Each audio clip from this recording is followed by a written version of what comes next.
তারা ক্ষমতায় যাওয়ার জন্য বহু রকম কথা বলতেছে। এই কথা আবার আপনারা শুনতেছেন। আপনারা যে বুঝেন না তা না, সবাই কিন্তু বুঝেন জান্নাতে দেওয়ার মালিক আল্লাহ। আমি যদি কি আপনার বেহেশতের টিকিট দিলাম, তাইলে বুঝতে হবে আমার এখানে কোনো ধান্দা আছে। কথা বলছেন না আপনারা? বেহেশতের টিকিট দেওয়ার ক্ষমতা আমাদের কারো।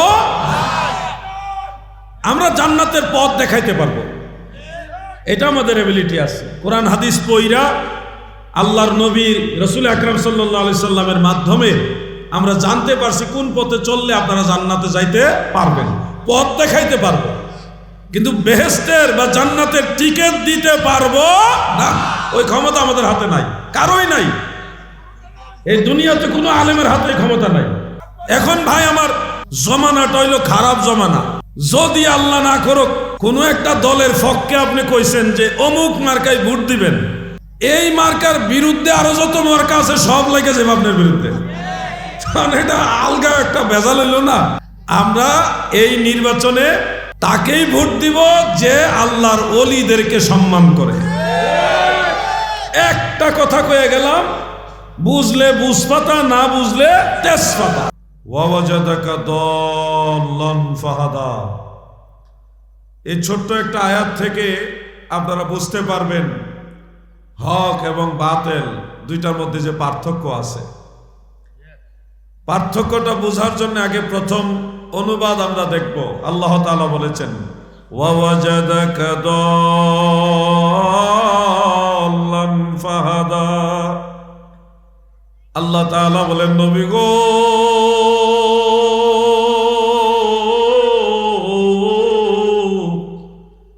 আমি আপনাকে দল্লান অবস্থায় পেয়েছি, ফাহাদা অতঃপর পথ প্রদর্শন করেছি। এই কথাটা আমি একটু হাইট রেখে, দল্লান শব্দের অর্থ না করে আমি একটু হাইট রেখে আপনাদের শোনালাম। আমার আল্লাহ দয়াল নবীজিকে দল্লান অবস্থায় পেয়েছেন, এরপরে পথ প্রদর্শন করেছেন। আমি দল্লান শব্দের অর্থ করলাম না, কেন করলাম না একটু পরে বুঝবেন। দল্লান শব্দের অনেকগুলো অর্থ আছে। দল্লান মানে দলালাত, গুমরাহি হতে পারে, পথভ্রষ্টতা হতে পারে, লাইনচ্যুত হওয়া হতে পারে। এমনকি এই দল্লানের আরেকটা অর্থ হলো প্রেমাস্পদ হওয়া, প্রেমে বিভোর হওয়া। একটা শব্দের অনেকগুলো অর্থ হয়। বাংলাতেও একটা শব্দের একাধিক অর্থ হতে পারে, ইংলিশেও একটা শব্দের একাধিক অর্থ হওয়ার সম্ভাবনা আছে, সুযোগ আছে। এটা তো আরবি, এখানে তো আরো বেশি সম্ভাবনা আছে। এই দল্লান শব্দের অর্থ যদি আপনি গুমরাহি বা পথভ্রষ্টতা নেন, তাহলে আহলুস সুন্নাহ ওয়াল জামাতের সাথে সাংঘর্ষিক একটা অনুবাদ হবে। যেমন বোঝানোর জন্য বলছি, ওয়াওয়াজাদাকা দাল্লান ফাহাদা। এখানে যদি দল্লান শব্দের অর্থ আপনি নেন যে পথভ্রষ্ট ছিলেন, পথ হারা ছিলেন, গুমরা ছিলেন, তাহলে অর্থ হবে আমি আপনাকে পথ হারা বা পথ ভ্রষ্ট অবস্থায় পেয়েছি, ফাহাদা অতঃপর পথ প্রদর্শন করেছি। অনুবাদ থেকে বোঝা যাবে আল্লাহর হাবিব রাহমাতুল লিল আলামিন আমাদের প্রিয় নবীজি রাসূল আকরাম সাল্লাল্লাহু আলাইহি ওয়াসাল্লাম কোন এক সময় পথ ভ্রষ্ট ছিলেন, অতঃপর আল্লাহ পথ প্রদর্শন করেছেন। এই অর্থটা চলে আসবে। কিন্তু মনে রাখবেন, আমাদের নবীজি দুনিয়াতে আসার আগেই নবী, বরং হযরতে আদম আলাইহিস সালাম সৃষ্টি হওয়ার আগের থেকেই তিনি নবী। ক্বালা রাসূলুল্লাহি সাল্লাল্লাহু আলাইহি ওয়াসাল্লাম কুনতু নাবিয়্যান ওয়া আদামু বাইনার রূহি ওয়াল জাসাদ। আদমের দেহ এবং রূহ যখন মাঝামাঝি গো, আমি রাসূলুল্লাহ তখনও আল্লাহর দরবারে নবী। হযরত আদম নবী যখন সৃষ্টি হয়নি, পরিপূর্ণ রূপ ধারণ হয়নি, তখনও আমাদের নবীজি নবী ছিলেন।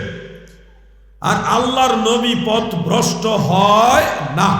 নবীরা পথ প্রদর্শনকারী হয়, মুর্শিদ হয়, হাদি হয়, নবীরা মাহদি হয়, নবীরা মানুষদেরকে রাস্তা দেখায়। নবীগণ কখনো পথভ্রষ্ট হয় না, কারণ ওনারা মানুষদেরকে পথ দেখান। ওনারা যদি গুমরা হয়ে যায় তাহলে মানুষও গুমরা হয়ে যাবে। আমাদের নবী সব নবীর আগের থেকে নবী, এই বিশ্বাস আপনাদের আছে কিনা?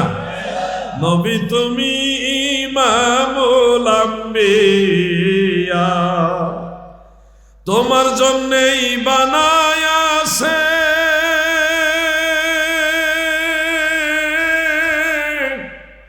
আমার আল্লাহ এই সারাটা দুনিয়া গো নবী, নবী তুমি ইমামুল আম্বিয়া। আমার যুবক ভাইয়েরা গো, মনোযোগ দিয়ে কথাগুলো শুনবেন।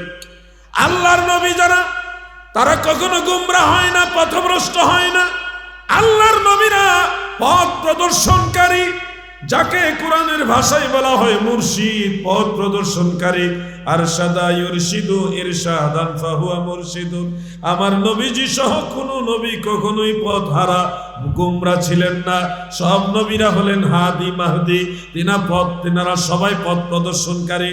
আর আহলুস সুন্নাহ ওয়াল জামাতের আকীদা হলো আল আম্বিয়াউ মাসুমুন, সমস্ত নবীগণ নিষ্পাপ, তাদের কোনো গুনাহ নাই।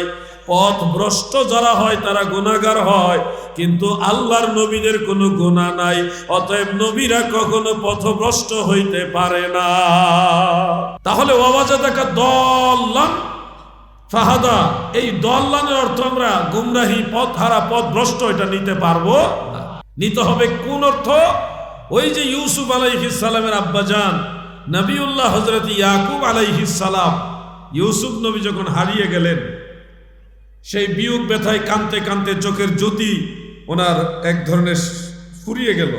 ওই সময় ওনার সন্তানেরা, ইউসুফ নবীর অন্যান্য ভাইয়েরা বলছিল, ইন্না আবানা লাফি দলালিম মুবিন, নিশ্চয় আমাদের পিতা দলালিম মুবিন, সুস্পষ্ট প্রেমে বিভোর অবস্থায় রয়েছেন। গোমরা হয়ে গেছেন বলেনি, বলছে ইউসুফের প্রেমে বিভোর হয়ে আছে, ইউসুফের প্রেমে বিভোর হয়ে আছে, প্রেমাস্পদ হয়ে আছে। কোরআন থেকে এই অর্থটা যদি আপনি ওয়াজাদাকা দাল্লানের জায়গায় সেট করে দেন, তাহলে যথোপযুক্ত অর্থ হয়ে যাবে। ওয়াজাদাকা দাল্লান অর্থাৎ, হে আমার নবী, আপনাকে আমি আল্লাহ আপনাকে আমার প্রেমে বিভোর অবস্থায় পেয়েছি, প্রেমাস্পদ অবস্থায় পেয়েছি। ওই যে হেরা গুহায় ধ্যানমগ্ন ছিল নবীজি, কার ধ্যানে ছিলেন? জবানটা খুলে বলেন, কার ধ্যানে? আল্লাহর হাবিব নবী সরকার দু জাহান রাহমাতুল লিল আলামিন নবী আল্লাহর প্রেমে বিভোর ছিলেন, আল্লাহর প্রেমে প্রেমাস্পদ অবস্থায় ছিলেন।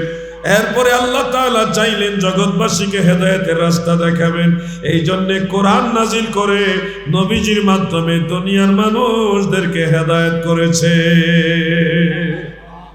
তাফসীরে কুরতুবীর মধ্যে লিখেছেন, ওয়াজাকা দাল্লান আই মুহিব্বান লিল্লাহি তাআলা ফাহাদা আই ফাহাদাহুমুল্লাহু বিকা। ও আমার নবী, আমি আল্লাহ আপনাকে আমার মহব্বতে বিভোর অবস্থায় পেয়েছি। ফাহাদা আই হাদাহুমুল্লাহু বিকা, আপনার মাধ্যমে এই দুনিয়ার মানুষদেরকে আমি আল্লাহ হেদায়েত করেছি। সুবহানাল্লাহ বলেন, সুবহানাল্লাহ বলেন। তাহলে সুন্নি আর ওয়াহাবির মধ্যে পার্থক্য এখানে হয়ে যায়।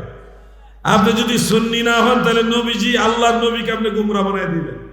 বাংলা অনুবাদ দেখেন না, ওইখানে ম্যাক্সিমাম অনুবাদ লেখছে ওয়াহাবিরা, লেখছে নবীজি আমি আপনাকে পথ হারা অবস্থায় পেয়েছি, অতঃপর পথ প্রদর্শন করেছি।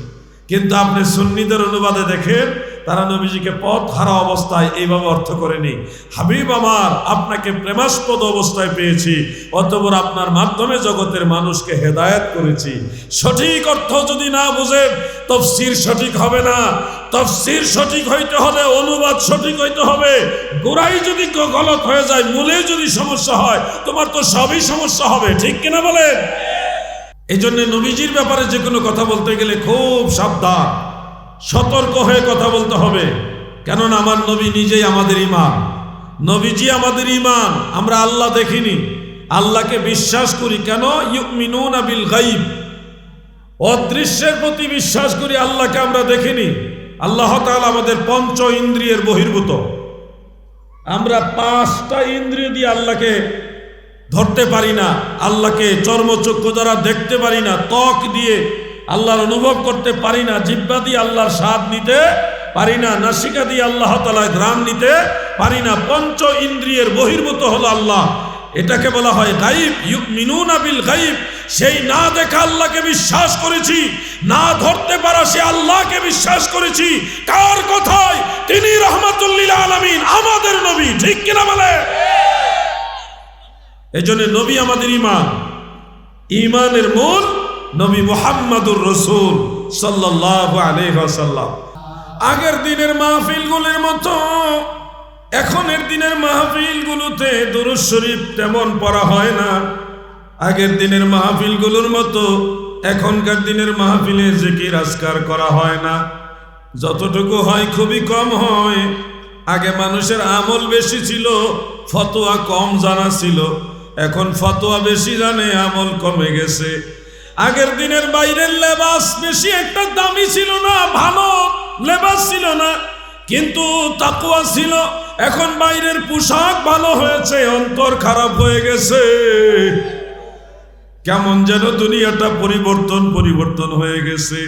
মানুষ এখন পর্দার আড়ালে একরকম, সমাজে আরেক রকম, ঘরের ভিতরে একরকম, ঘরের বাইরে আরেক রকম। আমরা যখন ফেসবুকে ঢুকি আমাদের মতো বুজুর্গ আর কেউ থাকে না, কিন্তু আমরা যখন নিজের ব্যবসা বাণিজ্য করি কাউকে ঠকাইতে দ্বিধাবোধ করি না। একরকম বিশ্বাস বাইরে, আরেক রকম বিশ্বাস ঘরে। এই যে তাকওয়ার তারতম্য হয়ে গেছে, এটাই হলো ফিতনা।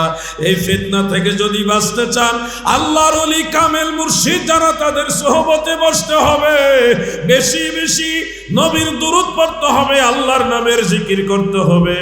প্রয়োজনে যারা ওয়াজ করলে ফিতনা হয় তাদের থেকে দূরে থাকবেন। তারপরও ইবাদত থেকে গাফেল হওয়া যাবে না। আপনি দুরূদ শরীফ পড়ছেন, আপনাকে কেউ হয়তো বলবে এইভাবে দুরূদ সহিহ হাদিসে নাই, সে আপনাকে ধোঁকা দেওয়ার জন্য আসছে। সহিহ হাদিসে সব দুরূদ থাকতে হবে, এই কথাটাই বা কোথায় আছে? সহিহ হাদিসে যেই দুরূদ আছে সেটাও আমরা পড়ব, যেটা হাদিসে নাই কিন্তু বড় বড় ইমামরা লিখে গেছে, ওই দুরূদও আমরা পড়ব। নবীর দুরূদ যেভাবে পারি ওইভাবে আমরা পড়ব। নবীর দুরূদ যে যত বেশি পড়বে, হাসর ময়দানে সে তত বেশি আল্লাহর নবীর কাছে থাকবে। আমরা একটা দুরূদ শরীফ নবীজির নাম উচ্চারণের পরে তিলাওয়াত করি, সাল্লাল্লাহু আলাইহি ওয়াসাল্লাম। পড়ি কিনা বলেন? যুবক ভাইরা কথা বলেন, পড়ি কিনা? যারা দুরূদ শরীফ নিয়ে ঝগড়া করেন, বাড়াবাড়ি করেন, আপনারা শুধু এটুকু মনে রাখবেন, পৃথিবীর সব কিতাবের মধ্যে এই দুরূদ লেখা আছে, কিন্তু আপনি জানেন না এই দুরূদ এই শব্দে আমার নবীজি শিক্ষা দেয়নি, বড় বড় ইমামরা, আল্লাহর ওলিরা লিখে গেছে। এখন আপনি যদি বলেন সহিহ হাদিসে যেই দুরূদ প্রমাণিত নয় সেই দুরূদ মানি না, তাহলে তো আপনি সাল্লাল্লাহু আলাইহি ওয়াসাল্লাম এটাই পড়তে পারবেন না। আপনি নিজের ফতোয়ায় নিজেই ঘায়েল হয়ে যাবেন। ঠিক কিনা বলে? সাহাবায়ে কেরাম প্রশ্ন করলেন, কাইফা নুসাল্লি আলাইকা ইয়া রাসূলুল্লাহ, নবী গো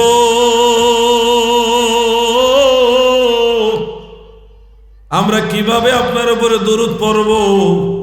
দয়াল নবীজি বললেন, তোমরা দুরূদ পড়ো এইভাবে, আল্লাহুম্মা সাল্লি আলা মুহাম্মদ ওয়া আলা আলি মুহাম্মদ। এটুকু শিখাইলেন নবীজি। আমরা যে দুরূদ শরীফটা পড়ি, আল্লাহুম্মা সাল্লি আলা সাইয়্যিদিনা মাওলানা মুহাম্মদ ওয়া আলা আলি সাইয়্যিদিনা মাওলানা মুহাম্মদ, ওই দুরূদটাই পড়ি শুধু দুইটা লকব সহকারে, নবীজির দুইটা লকব নিয়ে পড়ি, সাইয়্যিদিনা মাওলানা। কিন্তু মূল দুরূদ এটা আমাদের বানানো দুরূদ নয়, এটা স্বপ্নে পাওয়া দুরূদ নয়, কোন বেদাতি দুরূদ নয়, এটা সুন্নতি দুরূদ, আল্লাহর নবীর শিক্ষা দেওয়া দুরূদ। ঠিক কিনা বলে? আল্লাহু আকবার, ইয়া রাসূলুল্লাহ। কিছু ভাইরা আছে লেখাপড়া নাই, কথায় কথায় বলে বিদআত বিদআত শিরক। এই বিদআত বিদআত করতে করতে মানুষের জিকিরও কমে গেছে, দুরূদও কমে গেছে, দোয়া মুনাজাত কমে গেছে, এমনকি শবে বরাতের নামাজ কমে গেছে, শবে মেরাজের নামাজ কমে গেছে। এই আমল যারা কমায় এরা আল্লাহর প্রতিনিধিত্ব করে না, শয়তানের প্রতিনিধিত্ব করে। ঠিক কিনা বলে? আমি যা কথা বলি পরিষ্কার কথা বলি, প্রত্যেকটা বিষয় আমার কাছে পর্যাপ্ত দলিল মওজুদ আছে, আলহামদুলিল্লাহ। সামনের মাস রজব মাস নাকি? রজব মাসে নবীজি মেরাজে গেছেন না?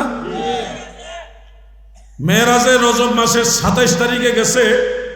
যখন আপনি কথা বলবেন তখন এক ধরনের মানুষ কেবল নবীজি মেরাজে কোন মাসে গেছে এটা ঠিক নাই, মতভেদ আছে। প্রথম আপনারা সন্দেহ ঢুকাই লোকটা, এতদিন ধরে রোজা রাখছেন, নামাজ পড়ছেন, কোনো সন্দেহ ছিল না, আমল করছেন মহব্বতে। এখন আপনার আমলটা নষ্ট করার প্রথম চেষ্টাটা হলো আপনার ভিতরে একটা সন্দেহ ঢুকাইল। কি সন্দেহ? যে শবে মেরাজ কোন মাসে এটা ঠিক নাই, এটা মতভেদ আছে। টেনশনে ফেলাই দিল আপনারে। এলে 1 নম্বর চক্রান্ত, ষড়যন্ত্র। দ্বিতীয়ত বলবে রজব মাসে হইতে পারে, তবে 27 তারিখ হয়েছে এটা গ্যারান্টি নাই। আরেকটা সন্দেহ ঢুকাইব। মনে রাখবেন এই কথাগুলো, এগুলি মানুষের আমল নষ্ট করার ষড়যন্ত্র। পরিষ্কার ভাষায় বলে যাচ্ছি, ইমাম আব্দুল বাকি জুরকানি রহমাতুল্লাহ আলাইহি শরহে মাওয়াহিবের মধ্যে পরিষ্কার লিখেছেন, আরব আজমের সর্ববিখ্যাত একজন মুহাদ্দিস আল্লামা আব্দুল হাই লখনবী রহমাতুল্লাহ আলাইহি আসারুল মারফুআ বিআখবারিল মাওদুআ সেই কিতাবের মধ্যে লিখেছেন, রাসূল আকরাম সাল্লাল্লাহু আলাইহি ওয়াসাল্লাম আমার দয়াল নবী মেরাজে গিয়েছেন। ইন্নাল ইসরা ফি লাইলাতিন 27 মিন রজব ওয়া হুয়া আল আকওয়া। নবীজি রজব মাসের 27 তারিখে ইসরা এবং মেরাজ গিয়েছেন। এই মতটাই হলো শক্তিশালী মত, এটা অধিক বিশুদ্ধ মত, এটাকে ইমামরা গ্রহণ করেছেন। ওয়া আলাইহি আমালুন নাস ওয়া আলাইহি আমালুল মুসলিমিন। এর উপরে 1400 বছর মুসলমানের আমল করেছে। অতএব এর বিরুদ্ধে যারা ফতোয়া দিবে এরা ফিতনাবাজ। যাক, রাজনীতি সাইডে যাচ্ছি না, এরা নিজেদের দল জিতাইবার জন্য কত কথাই বলবে, দেখবেন আর শুনবেন। আমি রাজনৈতিক আলোচনা করি না, ধর্মীয় আলোচনা করি। এতে যার পক্ষে যাক আর যার বিরুদ্ধে যাক, ঠিক আছে না ভাই?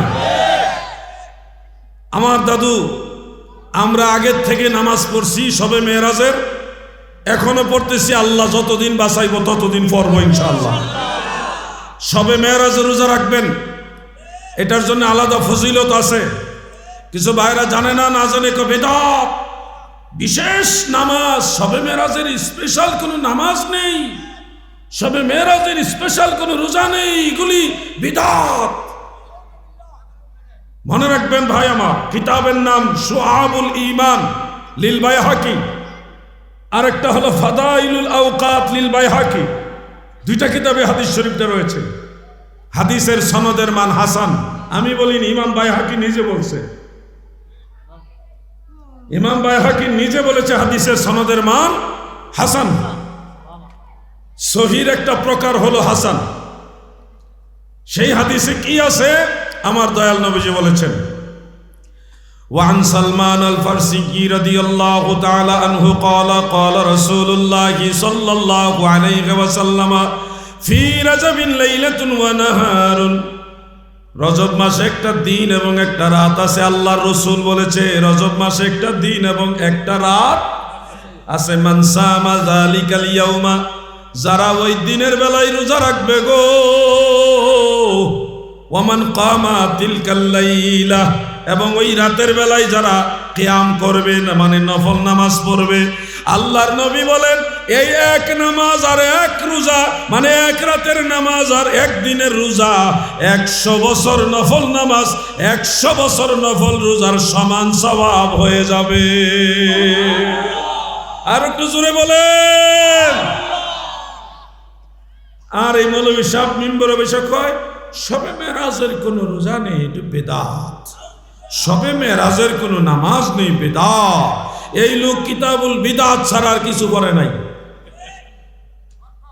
এই জন্য বলছি তার ফতোয়া তাকে ফেরত দিয়ে আল্লাহ এবং আল্লাহ রসুলের পথে আমরা চলবো। কথা ঠিক কিনা বলেন?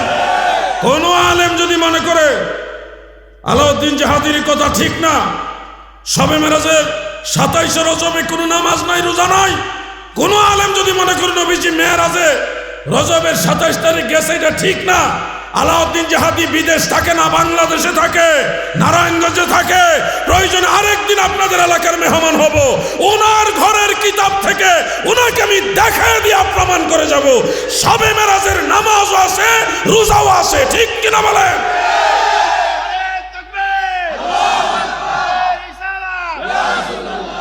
নামাজ রোজা বন্ধ করে দেওয়ার ঠিকাদারি নিছে। আপনারা আমল করবেন, আমল করবেন কিনা বলেন? আমল করবেন ইনশাআল্লাহ। কত আমল আছে, আমল নাই?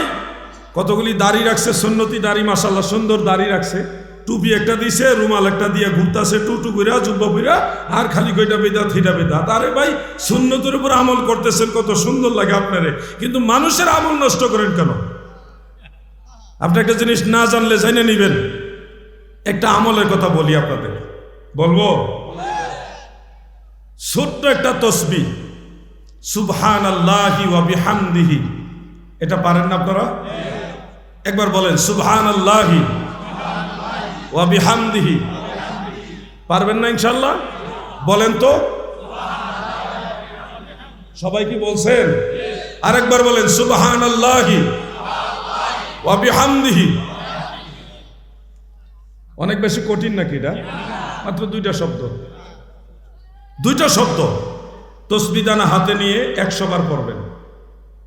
সহিহ ইবনে হিব্বানের মধ্যে উল্লেখ, দয়াল নবী রাসূল আকরাম সাল্লাল্লাহু আলাইহি ওয়াসাল্লাম বলেন, 100 বার যদি এই তসবিহটা কেউ ইয়াকিন করে এক জায়গায় বসে পড়ে, তার গুনাহ খাতা যদি সাগরের ফেনার সমানও হয়, এই সমস্ত গুনাহ 100 বার তসবিহ পড়ার সাথে সাথে আল্লাহ মাফ করে দেবে। বলেন তো তসবিহটা কি? মাশাআল্লাহ, সুবহানাল্লাহি ওয়া বিহামদিহি। মা বোনদের শিখাই দিবেন, এই ওয়াহাবি মোল্লাদের ওয়াজ না শুনে ঘরে বসে তসবিহ পড়েন, কাজে লাগবে। যা কম ক্লিয়ার কথা, আল্লাহর জিকির করেন, তসবিহ পড়েন, কাজে লাগবে। এর ওয়াজ শুনতে গেলেই আপনার একটা ভেস লাগাই দিব, 10টা ভালো কথা কইব, মাঝখানে একটা ভেজাল লাগাই দিব। ভাই আমার বন্ধুরা, আমার ওয়াজ বেশি করব না, আমারে তারা ডরায় কেন জানেন? আমি যে ওই গুমর ফাঁস করে দেই তো, আর মাহফিল কমিটিও তারা চিন্তাধারা করে দাওয়াত দেয়। আর আপনারাও যারা আসেন রাসূল পাক সাল্লাল্লাহু আলাইহি ওয়াসাল্লামের মহব্বতে আসেন। না পারলেও অসুবিধা নাই, মাত্র 3টা শব্দ মুখস্থ করবেন। কয়টা? এর মধ্যে একটা শব্দ সবাই পারেন, মুখস্থ করবেন মাত্র 2টা শব্দ। ও দাদু আমার, আমার সাথে সবাই বলুন আল্লাহুম্মা আজিরনি মিনান নার। কঠিন। আল্লাহুম্মা আজিরনি মিনান নার। কয়বার হয়েছে? কয়বার পড়ছি? 2 বার না 3 বার বললাম? 2 বার পড়ছি না? 2 বার।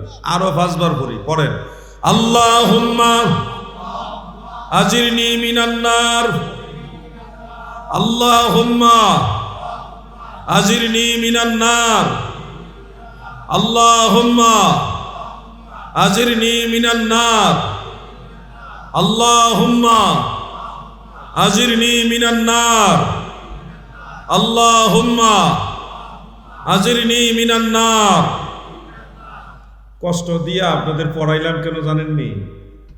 দয়াল নবী রাসূল পাক সাল্লাল্লাহু আলাইহি ওয়াসাল্লাম বলেছেন, দয়াল নবীজি বলেছে, এই তাসবিহ যারা 7 বার পড়বে, সে যদি ওই দিন মারা যায়, যেমন এখন পড়ছেন, আগামী 1 দিনের ভিতরে যদি আপনি মারা যান, আল্লাহর নবী বলেছে আপনার আমল নামায় যত গুনাহ থাকুক, মারা যাওয়ার সাথে সাথে সব গুনাহ আল্লাহ মাফ করবে এবং জান্নাতের দরজা আপনার জন্য খোলা রাখবে। সুবহানাল্লাহ। ফজর ওয়াক্ত এবং মাগরিব ওয়াক্ত 2 টাইমে পড়বেন। আমারে যারা মহব্বত করে, আমাকে যারা ফলো করে, আমি তাদেরকে এই তসবিহগুলি শিখাই দিই। ফজরের পরে 7 বার, মাগরিবের পরে 7 বার। যদি তেলাওয়াত করেন আপনারই লাভ। আর আপনি যদি বলেন হ্যাঁ মরলে তো মরেই যাবো গা, অবহেলা যদি করেন তাইলে মরা যে কেমন জিনিস সেটা টের পাইয়া মরবেন। মৃত্যু যে কত কঠিন এটা পুরোপুরি টের পাইয়া মরবেন। আর যদি আল্লাহর ভয় নেন, নবীকে ভালোবাসা মৃত্যুর কথাটা স্মরণ রাখেন, তাইলে আজরাইল আইসা যখন দাঁড়াইবে ভয় পাবেন। আজরাইলের ভয়ানক চেহারা, তার আকৃতি, এগুলি দেখলে এমনি ভয় লাগবে, গলা শুকায় যাবে, চোখ উল্টায় যাবে। কিন্তু নবীজিকে ভালোবাসছেন, নবীর মহব্বতে দুরূদ পড়ছেন, ওই কারণে আপনার সামনে তখন মদিনাওয়ালা আইসা দাঁড়াবে। একদিকে আজরাইল আর একদিকে রাহমাতুল লিল আলামিন। নবীজি যখন দাঁড়াবে, আল্লাহর হাবিবের নূরানী চেহারা মোবারক দেখলে আজরাইলের কথা আপনার মনে থাকবে না, নবীজির দিকে তাকায় থাকবেন। ওইদিকে আজরাইল কখন আপনার রূহ নিয়ে যাবে আপনি টেরও পাবেন না। সুবহানাল্লাহ বলে। ওই জন্য তো আগের দিনের মুরব্বীরা বলতো, আমার মৌতের নিদান কালে থাকিও নবী গো আমার শিয়রে। বলেন না, আমার মৌত নিদান কালে থাকিও নবী গো আমার শিয়রে, দেখিব আপনাকে নয়ন ভরে। বলুন, দেখি ইয়া রাসূলুল্লাহ ইয়া হাবিবাল্লাহ ইয়া রাসূলুল্লাহ। আমার দাদু ভাইরা গভীর মনোযোগ, দিলের কান লাগায় কথাগুলো শুনবেন, নিজের জীবনে আমলের সংখ্যা বাড়ান, অবহেলা করেন না গো। হুজুর আমি অনেক বড় গুনাহগার, আল্লাহ তো আমাকে মাফ করবে না। কে বলেছে তোমাকে মাফ করবে না? আমার আল্লাহ প্রতিদিন তোমাকে মাফ করার জন্য ডাকে। নিশির শেষ ভাগে দুনিয়ার মানুষেরা যখন ঘুমিয়ে যায় রে, সেই সময় আমার দয়াল আল্লাহ মাজাজি অর্থে পৃথিবীর নিকটতম আসমানে এসে বান্দা বান্দীদেরকে ডেকে ডেকে বলে, কে আসো গুনাহগার, আমার কাছে ক্ষমা চাও, আমি তোমাদের দরিয়া দরিয়া গুনাহ মাফ করে দিব। ওই সময় আল্লাহর কাছে তওবা করবেন। আল্লাহ বারবার বলেছে, লা তাকনাতু মির রাহমাতিল্লাহ, ও আমার বান্দা বান্দীরা গো, তোমরা আমার রহমত থেকে নৈরাশ হয়ো না, আমি আল্লাহ তোমাদের সব গুনাহ মাফ করব। এই জন্য কাজী নজরুল ইসলাম গান গেয়েছে, ইসলামী সঙ্গীত। গাইবো? আমি মাঝে মধ্যে এটা গাই, আমার খুব ভালো লাগে এটা। গুনাহগার ভয় নাহি আর মাফি নিবার, আজকে মহাদিন এসেছেন সেই মুহাম্মদ মুস্তাফা ওই রাসূলে করিম। গুনাহগার ভয় নাহি আর মাফি নিবার, আজকে মহাদিন। কাজী নজরুল আপনাকে বলতেছে, ভয় পাও না, আজকে আমাদের অনেক বড় আনন্দের দিন। আজকে ধুলির ধরায় রাহমাতুল লিল আলামিন নবী এসেছে। এই নবীর উসিলায় তোমরা সবাই গুনাহ থেকে মুক্ত হইতে পারবা। সুবহানাল্লাহ বলেন। যেমন আরেকটা তাসবিহ আপনাদের স্মরণ করাই দেই, আপনারা অনেকে পড়েন, আমলও করেন। যেমন ফজরের নামাজ, আসরের নামাজের পরে আপনারা সবাই পড়েন 33 33 34 100 তাসবিহ পড়েন কিনা? আওয়াজ তো ভালো না, নামাজই পড়ি না 100 তাসবিহ পড়বো? পড়তে হবে 33 বার সুবহানাল্লাহ, 33 বার আলহামদুলিল্লাহ, 34 বার। এই 100 তাসবিহ পড়লে কি হয়? দয়াল নবীজি বলেছেন, এই 100 তাসবিহ পড়লে আপনার আমল নামায় যদি দরিয়ার ফেনার সমতুল্য গুনাহ থাকে, 100 তাসবিহ পড়ার সাথে সাথে সব গুনাহ আল্লাহ মাফ করে দিবেন। পড়েন, কিন্তু এটার যে এত পাওয়ার, এই তাসবিহর যে এত পাওয়ার, এটা তো জানতাম না। এখন পড়ার সময় মনের ভিতরে একটা মহব্বত, আলাদা একটা আত্মবিশ্বাস পয়দা হবে। আপনার আমল নামায় যদি ওই সমান গুনাহ না থাকে, তাহলে যেই পরিমাণ ফেনা থাকবে, যে গুনাহ সেটি মাফ করে বাকিটি নাই, ফেনার সমান নাই, বাকি নেকি আল্লাহ আমল নামে দিয়ে দিবে। আল্লাহ যারে দেয় এমনি দেয়। কথা ঠিক আছে না ভাই? আরেকটা তসবিহ শিক্ষা দেয়, তিনটা শব্দ, তিনটা শব্দ, এর মধ্যে একটা শব্দ আপনারা সবাই পারেন, মুখস্থ করবেন। দুইটা শব্দ এত সহজ শব্দ যে আপনি একবার শুনলেই পারবেন। বলুন সুবহানাল্লাহি আদাদা খালকিহি। পারবেন না? বুঝছেন না? আচ্ছা আরেকবার করেন, সুবহানাল্লাহি আদাদা খালকিহি। এবার বুঝছেন নি? আরেকবার কই, যদি আবার না বুঝা থাকে বলুন সুবহানাল্লাহি আদাদা খালকিহি। তিনটা শব্দ যে হুজুর পড়াইলেন, এতবার বুঝলাম, এটার কি ফজিলত।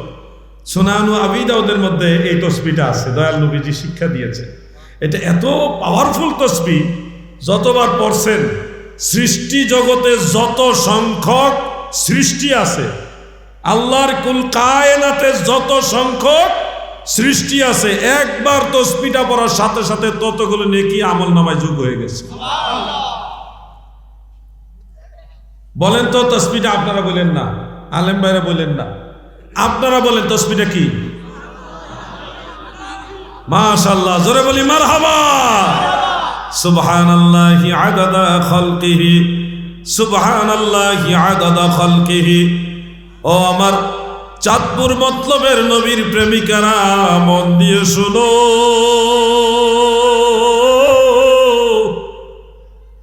আমলের ব্যাপারে অবহেলা কইরো না।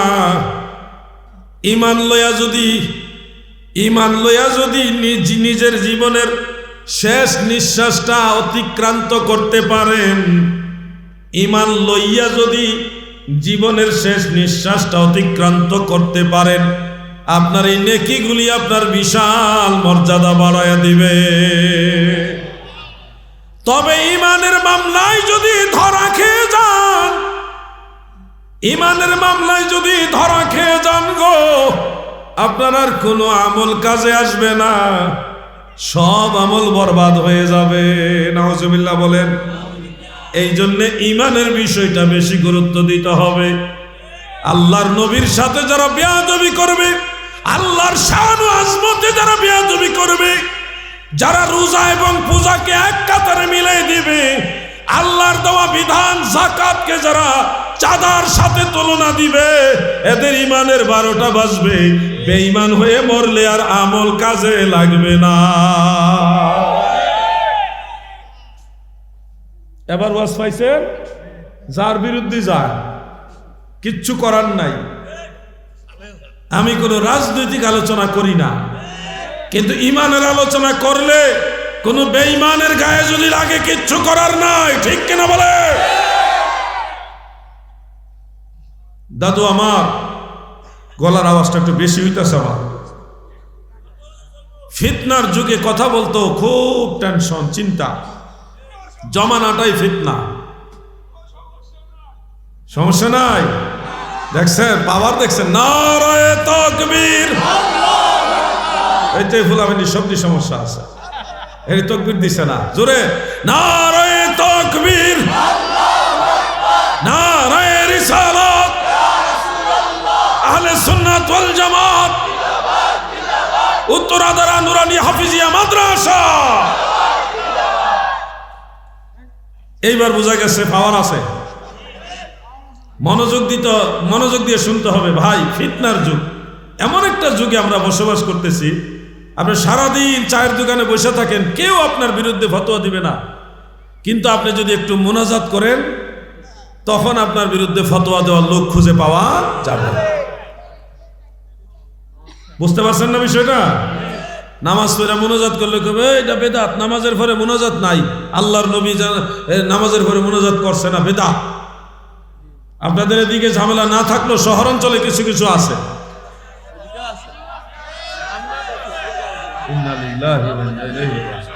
এদিকে আসেনি? মনে রাখবেন, ফরজ নামাজের পরে হাত তুলে দোয়া করা আল্লাহর রাসূলের সুন্নত। আমার জানা মতে 9টি হাদিস শরীফ থেকে ফরজ নামাজের পরে হাত তুলে মুনাজাত প্রমাণিত আছে। কয়টি হাদিস বলেন, কয়টি? আপনারা মুনাজাত করবেন। আমার দয়াল নবীজি নামাজের পরে মুনাজাত করেছেন, যার প্রমাণ হিসেবে একটা সহিহ হাদিস আপনাদের শোনাই। তাফসীর ইবনে আবি হাতেম একটা কিতাব রয়েছে, এটা 1100 বছরের আগের কিতাব। কয়শো বছর? দাদু কত বছর? 1100 বছর। কয়দিন আগে এক সভাপতি সাহেবরে জিজ্ঞেসি কত বছর, কয় 11 বছর।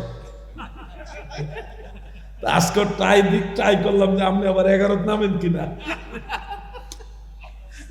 1100 বছরের আগের কিতাব তাফসীর ইবনে আবি হাতেমের মধ্যে উল্লেখ রয়েছে বিশুদ্ধ সনদে এইভাবে, عن أبي هريرة رضي الله تعالى عنه قال كان رسول الله صلى الله عليه وسلم رفع يديه بعدما سلم وهو مستقبل القبلة إلى آخر الحديث। হযরত আবু হুরায়রা বলেন, জগতের মানুষেরা শুনো, হযরত আবু হুরায়রা বলেন, আমাদের দয়াল নবীজি রাহমাতুল লিল আলামিন নামাজের সালাম ফিরাইবার পরে কিবলামুখী হয়ে 2 হাত তুলে দোয়া করেছে।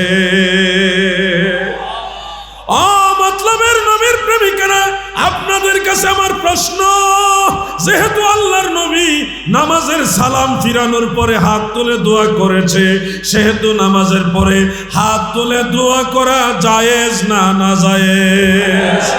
জবান খুলে বলেন, জায়েজ না নাজায়েজ? আপনি যদি কোন বেদাত নাজায়েজ, তাহলে দলিল লাগবে না, কিতাবুল আন্দাজ চলবে না। কিতাবুল আন্দাজ হলো অনুমানের দলিল, কিতাবুল আন্দাজ চলবে, কোরআন হাদিসের দলিল দিতে হবে।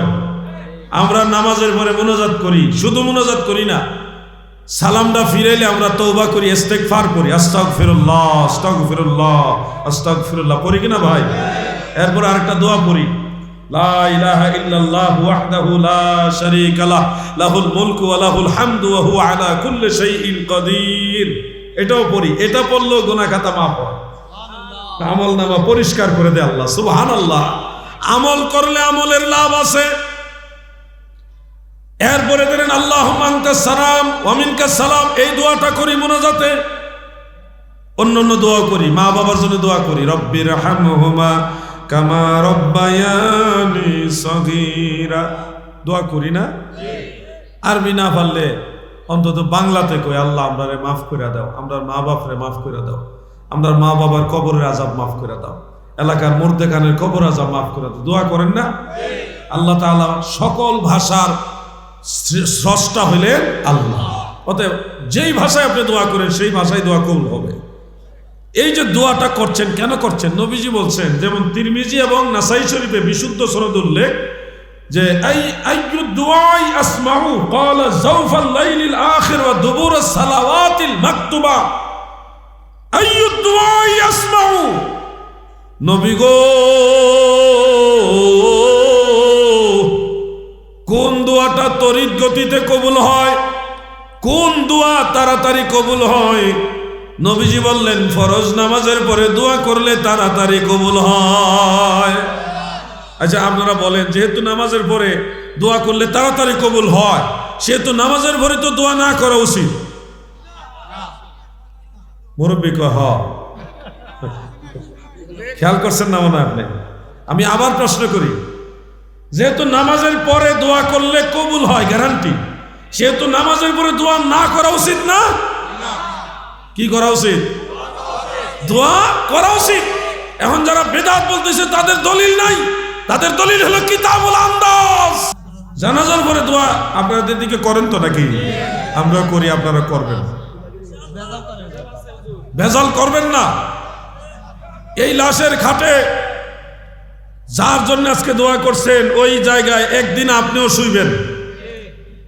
আজকে আরেকজনের জন্য আমরা দোয়া করছি, একদিন আপনি এই খাটে শোয়ার পরে আপনার জন্য দোয়া করব। দোয়া বন্ধ করেন না। মনে রাখবেন, জানাজার পরে দোয়া করা সুন্নত। জানাজার পরে দোয়া করা কি? মুস্তাহাব পর্যায়ের সুন্নত। কেউ না করলে গুনাহ হবে না, কিন্তু করলে সওয়াব হবে। দোয়া করলে কি হবে? সওয়াব হবে, ওই মরা মানুষটার উপকার হবে। বলবেন হুজুর জানাজার পরে দোয়া করা যে মুস্তাহাব পর্যায়ের সুন্নত, এটার দলিল কি? মতলবের নবীর প্রেমিকারা গো, দিলের কান লাগায় শুনবেন। দিনের নবী, রহমতের নবী, দয়ার নবী, আমাদের মায়ার নবী রাহমাতুল লিল আলামিন হুজুরে পূর্ণর সাল্লাল্লাহু আলাইহি ওয়াসাল্লাম জানাজার নামাজ পড়ে দোয়া করেছেন। এই জন্যে আমরা দোয়া করতে চাই। প্রশ্ন হবে হুজুর দয়াল নবীজি জানাজার পরে দোয়া করেছেন, এটা কোন হাদিসে আছে বা কোন কিতাবে আছে? দলিল তো অভাব নাই। এখনকার যুগে দলিল যতই দেন, যেই দল করে হাজার দলিল দিলেও আপনার দলিলের গুরুত্ব দিবে না, তার দলের গুরুত্ব দিবে। কথা ঠিক আছে না ভাই? আমি যতই দলিল দেই, কিতাবও থাকুক, ওনার দলের হুজুররা যেটা কইছে ওইটাই লিয়া প্রয়োজনে মারামারি করব, দলিলের দিকে আসবে না। একটা হাদিস শরীফ বলি, যারা মানবে একটাই মানবে, যারা মানবে না তাদেরকে হাজার দলিল দিলেও মানবে না। কিতাবের নাম সহিহ মুসলিম। বলেন কিতাবের নাম কি? সহিহ মুসলিম না, সহিহ মুসলিম। বুখারী শরীফের পরের কিতাব এটা, মুসলিম শরীফ। ওই কিতাবের আন্তর্জাতিক হাদিস নাম্বার হলো 2276, 2276। মনে রাখেন, সহজ করে দিলাম। হাদিস নাম্বার কত? এটা আবার আপনার অ্যাপসে মিলাইলে পাইতেন না, আগে কইয়া দিই, ফেস লাগাইয়েন না। আবার অ্যাপসে বহু ধরনের জালিয়াতি আছে, বহু ঝামেলা, কত কিতাব কত হাদিস যে বাদ করে দেয় অ্যাপসে, এটা আপনারা কল্পনা করতে পারবেন না। সহিহ মুসলিমের মূল আরবি কিতাবের 2276 নম্বর হাদিস, হাদিসের মূল মতনের একটা অংশ আমি আপনাদের পড়ে শোনাচ্ছি। عن عوف بن مالك رضي الله تعالى عنه قال صلى رسول الله صلى الله عليه وسلم على جنازة فحفظت من دعائه وهو يقول اللهم اغفر له وارحمه إلى آخر الحديث। লম্বা একটা দোয়া। হযরত আউফ ইবনে মালিক বলেন, আল্লাহর নবী রাহমাতুল লিল আলামিন এক ব্যক্তির জানাজার নামাজ আদায় করলেন। ফাহাফিজতু মিন দুআইহি, অতঃপর আমি নবীজির সেই দোয়াটা শুনে মুখস্থ করলাম, হেফজ করলাম। দোয়াটা ছিল লম্বা একটা দোয়া, আল্লাহুম্মা গফির লাহু ওয়ারহামহু, আল্লাহ তাকে তুমি ক্ষমা করো, তাকে রহম করো, তার কবরকে তুমি প্রশস্ত করো, আল্লাহ তাকে তুমি জান্নাতি পানি দিয়ে গোসল করাও। বহুত সুন্দর একটা দোয়া, এত সুন্দর দোয়া নবীজি করেছেন। এই দোয়া শুনে সাহাবী, যিনি রাবি বর্ণনাকারী, উনি বলতেছে, আমি যদি এই মৃত ব্যক্তি হইতাম আর আল্লাহর নবী যদি আমার জন্য এইভাবে দোয়া করত, কতই না ভালো হইতো। সুবহানাল্লাহ বলুন। এই যে দোয়াটা প্রিয় নবীজি করলেন, এটা কি জানাজার ভিতরে না বাহিরে, এই বিষয়ে পরিষ্কার করেছেন হাফেজুল হাদিস ইমাম মহিউদ্দিন নববী রাহমাতুল্লাহ। মুসলিম শরীফের শরহ আল মিনহাজ, শরহে মুসলিম আপনাদের ঘরে আছে, অথবা অ্যাপসে মোবাইলে কোনো না কোনো মাধ্যমে যদি শামেলার মধ্যেও থাকে দেখে নিবেন। ফাহাফিজতু মিন দুআইহি, এই কথার তাশরীহ করেছেন ইমাম নববী।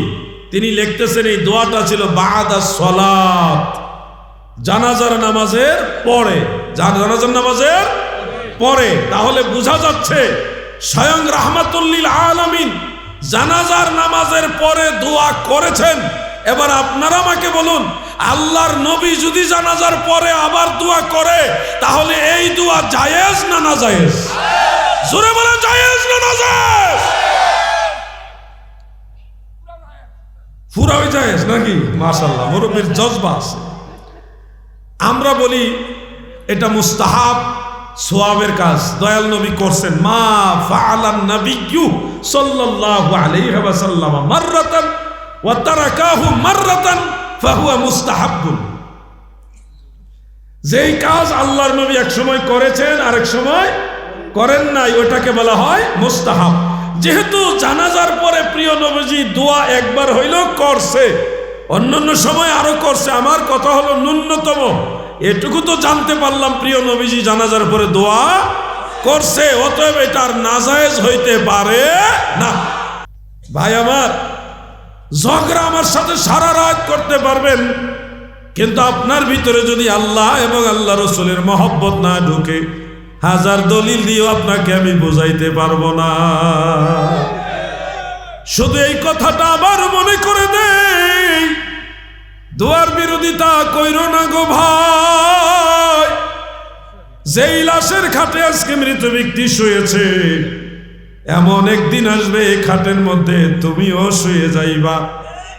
আজকে ওই মানুষের জন্য আমরা দোয়া করি, এমন একদিন সময় আসবে মুসলমানেরা, মুমিনরা তোমার জন্যও দোয়া করবে। তুমি যদি দোয়া বিরোধী হও, তোমার জন্য দোয়া করবে না। যারা দোয়া বিরোধী হয় তাদের জন্য দোয়া হয় না, হয় নাকি ভাই? আপনারা বলুন, আপনাদের দোয়া দরকার আছে কিনা? সবাই বলেন দোয়া দরকার আছে কিনা? তাহলে দোয়া করবেন। যদি কেউ মনে করে আমার দোয়া দরকার নেই, আপনি দোয়া করেন না, চলে যান, কিন্তু ঝগড়া করেন না। আমরা ঝগড়া চাই না। যাদের সম্ভব হয় আমল করেন, জায়েজ আছে। সম্ভব নাই, সময় নাই, ব্যস্ত, চলে যান, কিন্তু ঝগড়া করেন না। মুসলমানের মাঝে ফেসাদ সৃষ্টি করবেন না। আল্লাহ যেন আমাদের আমল করার তৌফিক দেন, বলেন আমিন। সবাই বলেন আমিন। ইসালে সওয়াব মৃত ব্যক্তির নামে,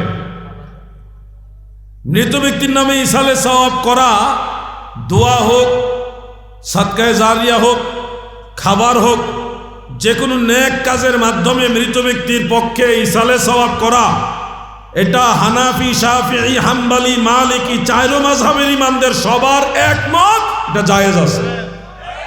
যদি ইসালে সওয়াব কেউ না মানে, সে মুসলমান কিনা সন্দেহ আছে।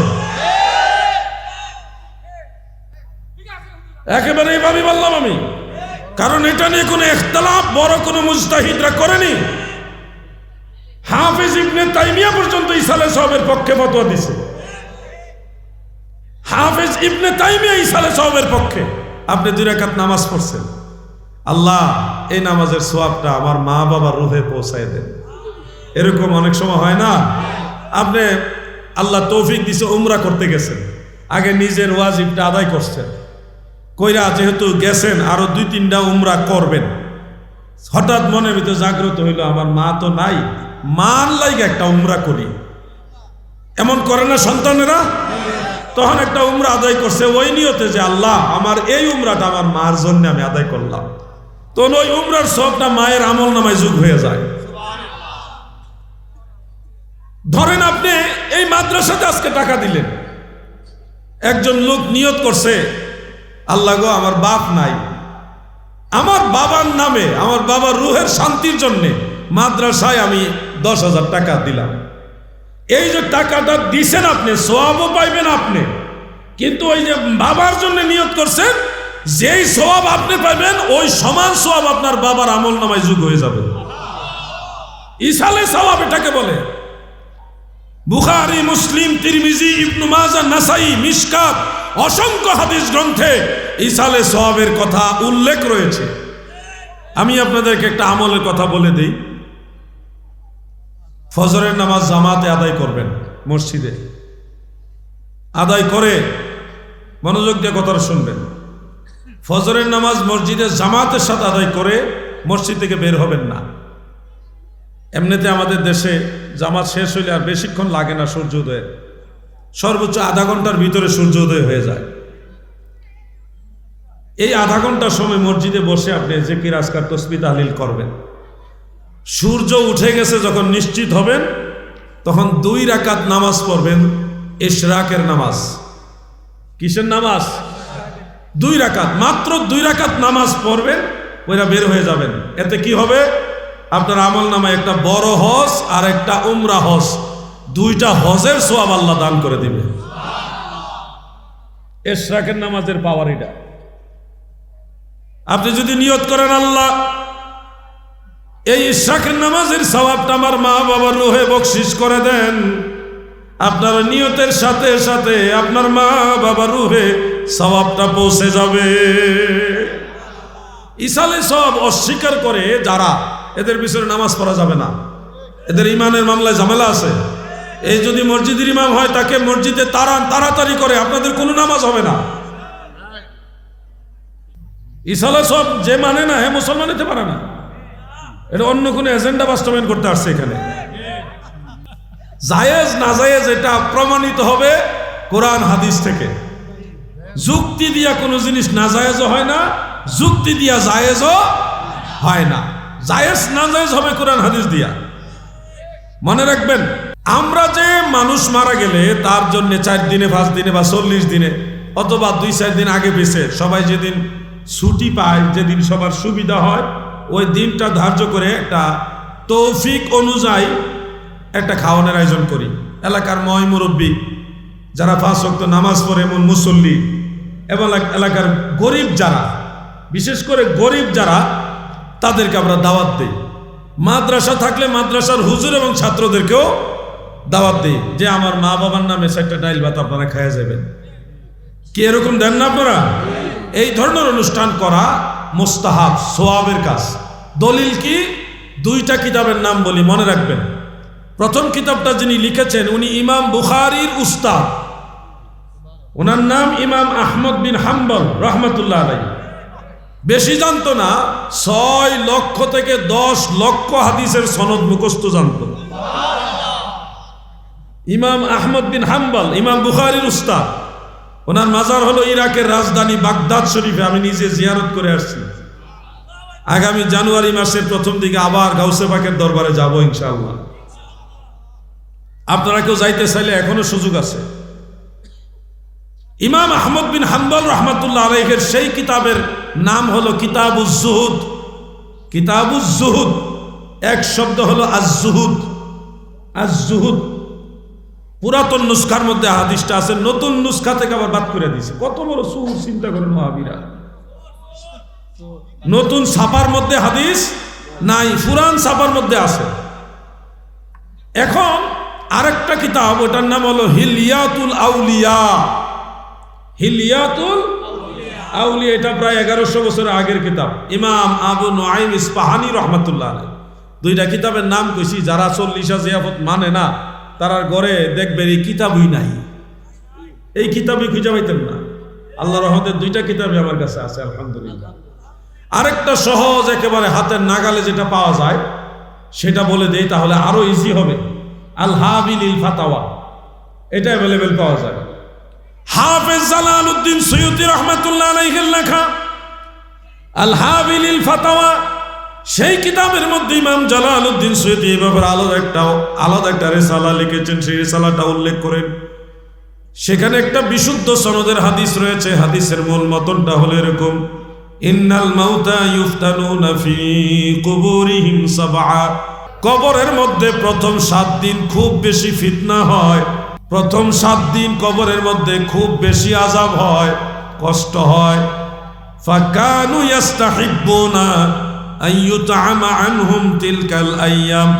আমার দয়াল নবীর সাহাবীরা এই 7 দিনে মৃত ব্যক্তির পক্ষ থেকে মানুষদেরকে খাবার খাওয়াইতো। আমরা মতলবের মুসলমান, একদিন খাওয়াইলেই এত ফতোয়া দেন।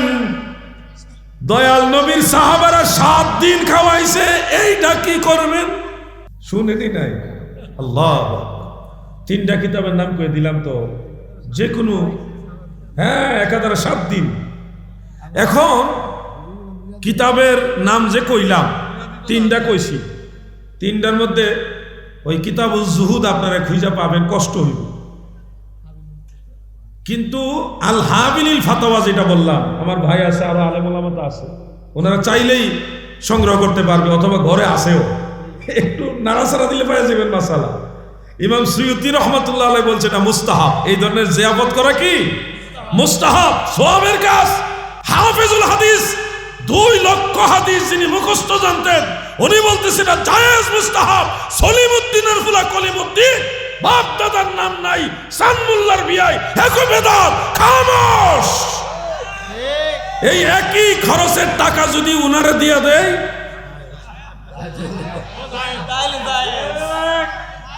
তখন আর দলিল লাগবে না, এমনি জায়েজ।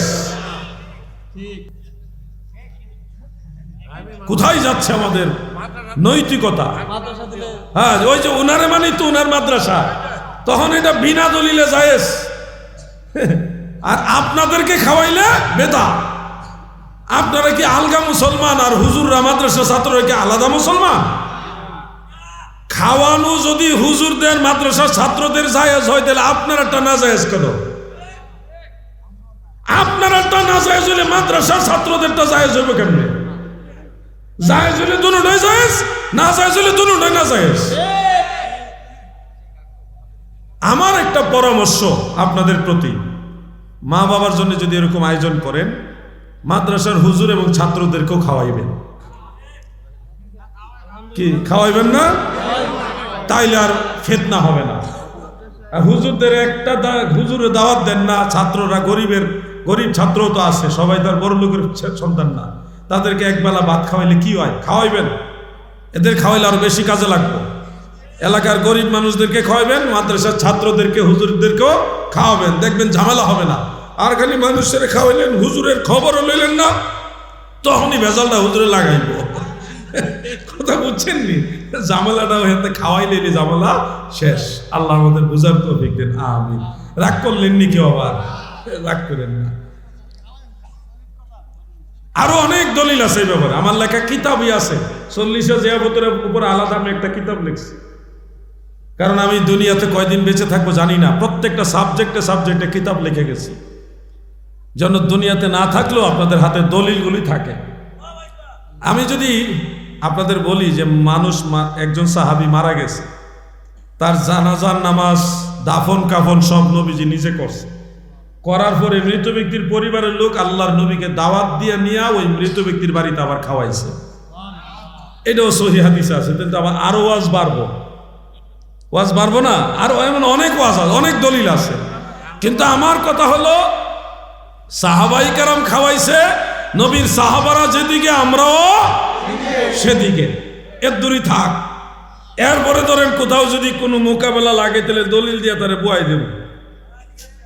আল্লাহ আমাদের ঝগড়া বিবাদ থেকে, বিতর্ক থেকে দূরে থাকার তৌফিক দেন, বলে না আমি। তৌফিক না থাকলে বড় আয়োজন করেন না।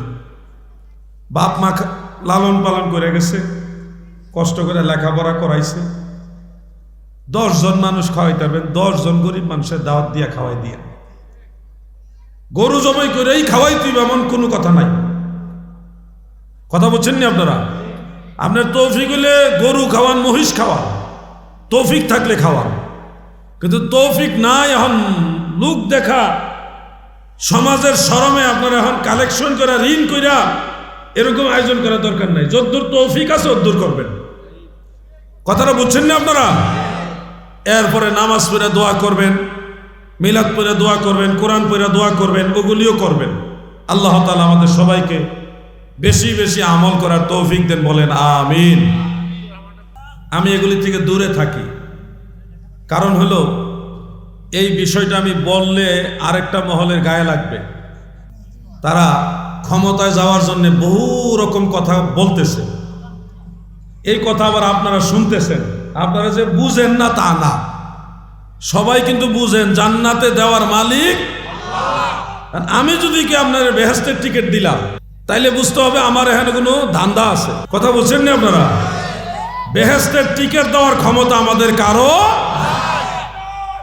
আমরা জান্নাতের পথ দেখাইতে পারবো, এটা আমাদের এবিলিটি আছে। কোরআন হাদিস পইরা আল্লাহর নবী রাসূল আকরাম সাল্লাল্লাহু আলাইহি সাল্লামের মাধ্যমে আমরা জানতে পারছি কোন পথে চললে আপনারা জান্নাতে যাইতে পারবেন, পথ দেখাইতে পারবো।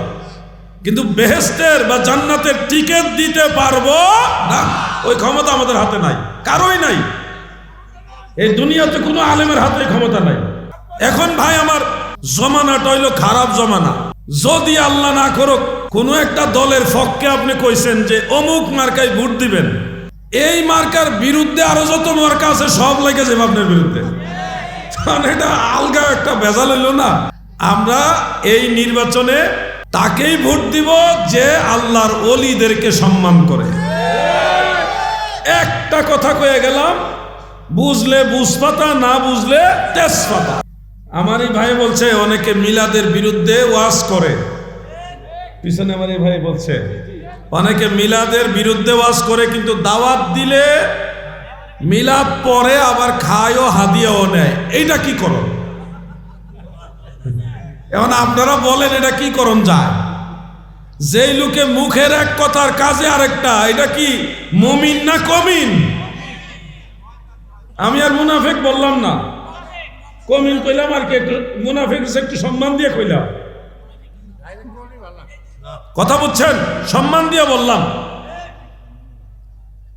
মিলাদ এটা লম্বা ওয়াজ।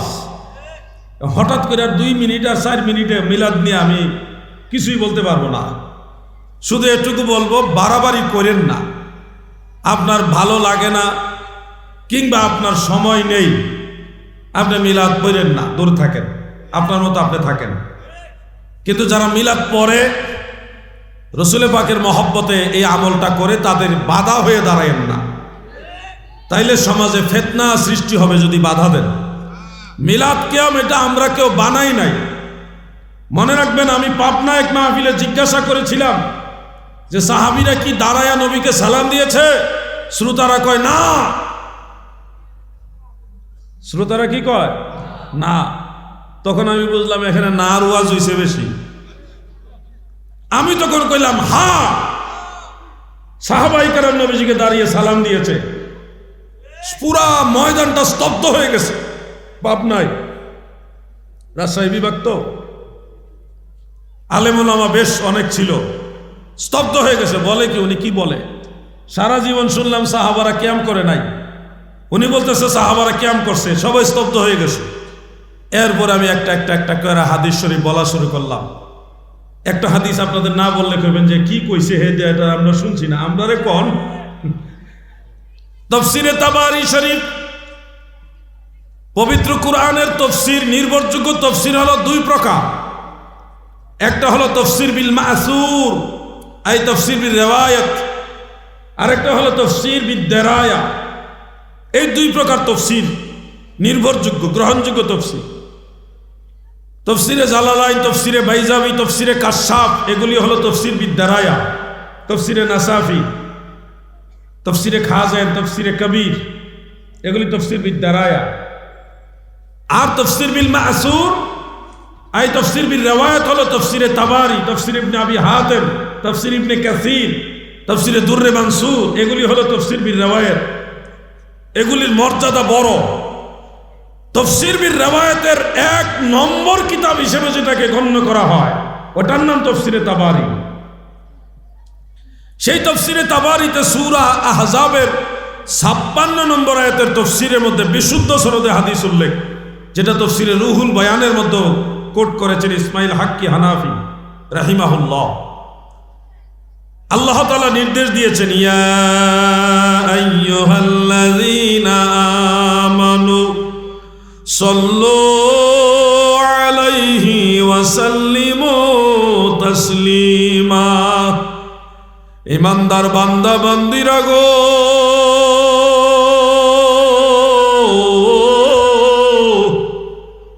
তোমরা আমার নবীর উপরে দুরূদ পড়ো এবং সালাম দেওয়ার মতো সালাম দাও। আল্লাহর যখন এই আদেশ নাজিল হলো, হযরতে কাব ইবনে উজরা রাদিয়াল্লাহু আনহু নবীজির আদরের সাহাবী, তিনি বর্ণনা করেন ফাকুমতু ইলাইহি, রুহুল বয়ানে আছে ফাকুমনা ইলাইহি, আমরা সব সাহাবারা নবীজির প্রতি দাঁড়ায় গেলাম, কিয়াম করলাম।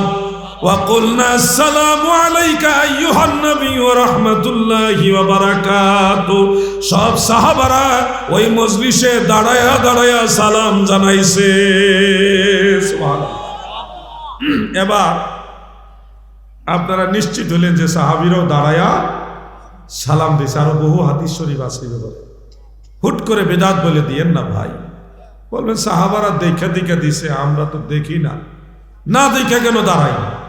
ওরে ভাই রে, কবরস্থানে যে সালাম দেন আপনাকে দেখে দেখে সালাম দেন। হ্যাঁ, কবরস্থানের কিনারে যখন সালাম দেন কেমনে দেন? আসসালামু আলাইকুম ইয়া আহলাল কুবুর, হে কবরবাসী আপনাদের উপরে সালাম। তো কবরবাসীর দেখে দেখে সালাম দেন না না দেখে দেন? কেউ কোনোদিন মাসালা দিছে যে না দেখে সালাম দেন কেন দাঁড়াইয়া? সাধারণ মুসলমান মনে রাখবেন, আমরা যখন মারা যাই যাব, মৃত্যুর পর আমাদের রুহ কবরে থাকে না। বিশেষ আল্লাহর খাস কিছু বান্দা ব্যতীত আর কারো রুহ কবরে থাকে না। রুহ চলে যায় ইল্লিয়িনে আর না হয় সিজ্জিনে। কবরের মধ্যে কোনো মানুষের রুহ থাকে না। সেই ইল্লিয়িন আর সিজ্জিনে রুহ কবরস্থানের কিনারে আপনি দাঁড়ায় তাকে সম্বোধন করে বলছেন আসসালামু আলাইকুম ইয়া আহলাল কুবুর। সে এখানে উপস্থিত নাই, অনুপস্থিত, তা সত্ত্বেও তাকে সম্বোধন করে সালাম দিচ্ছেন না দেখে, কোনো মাসালা নাই। আরে সাধারণ মুসলমানকে যদি না দেখে দাঁড়ায় সালাম দেওয়া যায়, আল্লাহর নবীকে কেন দেওয়া যাবে না? আমি নবীকে দেখি না, কিন্তু নবী আমাকে দেখে, ওটার দলিল আছে। নবীজি শুধু আমাদেরকে দেখে না, লোহে মাহফুজও দেখে, হাউজে কাউসার পর্যন্ত দেখে।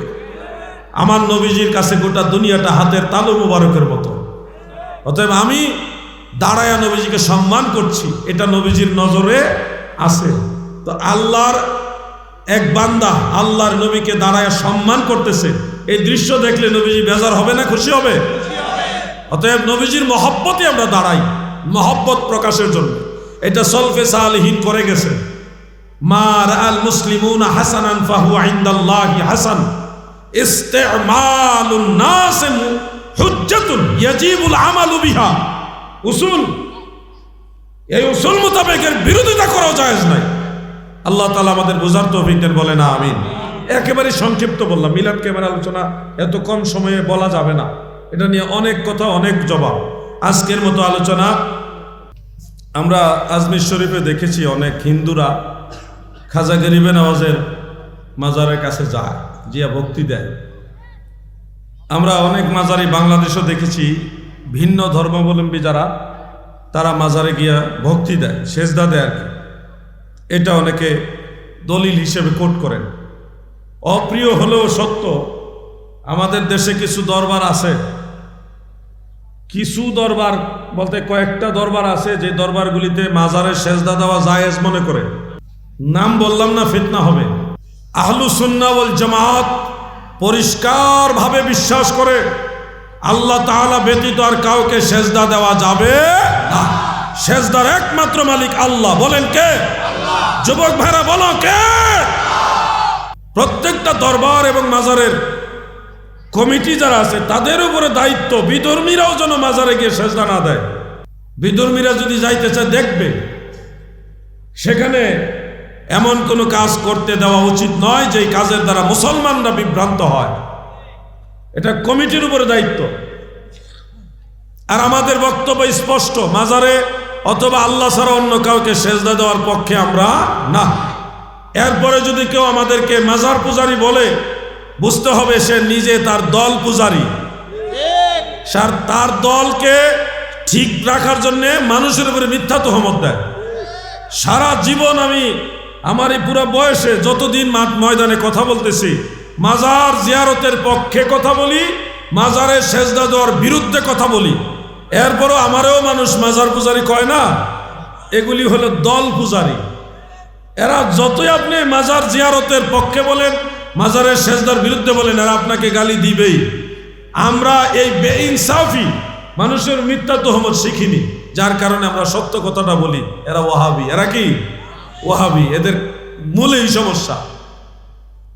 এরা চিরকাল আমাদেরকে শত্রু মনে করেছে, করবেই, কারণ তাদের আকীদার সাথে আমাদের আকীদার বেশ কম। মূলে সমস্যা। মাজার আর জিয়ারত সমস্যা না, মূলে সমস্যা।